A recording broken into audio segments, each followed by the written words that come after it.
হিমালয় কন্যা নামে খ্যাত দেশের উত্তরের জেলা পঞ্চগড়ে উত্তরে হিমেল হাওয়ার কারণে তাপমাত্রা ওঠানামা করছে। গত কয়েকদিন ধরে ঘন কুয়াশা ও শীতের তীব্রতা থাকলেও গতকাল সন্ধ্যা থেকে তাপমাত্রা কিছুটা বৃদ্ধি পেয়েছে।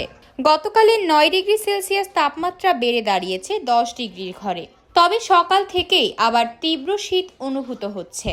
বৃহস্পতিবার সকাল 6টায় তেঁতুলিয়ায় সর্বনিম্ন 10.4 ডিগ্রি সেলসিয়াস তাপমাত্রা রেকর্ড করা হয়েছে। বুধবার সকাল 6টায় ছিল 9.2 ডিগ্রি সেলসিয়াস। পঞ্চগড়ের তেঁতুলিয়ার প্রথম শ্রেণীর আবহাওয়া অফিসের সহকারী কর্মকর্তা জিতেন্দ্রনাথ রায় বিষয়টি নিশ্চিত করেন।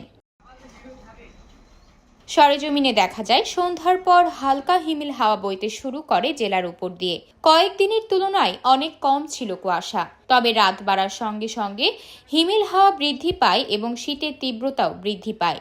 আবহাওয়া অফিস বলছে, যেহেতু এই জেলা থেকে হিমালয় অনেক কাছাকাছি, যার কারণে প্রতি বছর এখানে আগেভাগেই শীতের আগমন ঘটে। অন্যান্য জেলার তুলনায় এখানে দীর্ঘস্থায়ী শরৎ অনুভূত হয়ে বিদায় নেয়। তবে তাপমাত্রার পারদ আগামীতে আরও কমবে বলেও জানান তারা।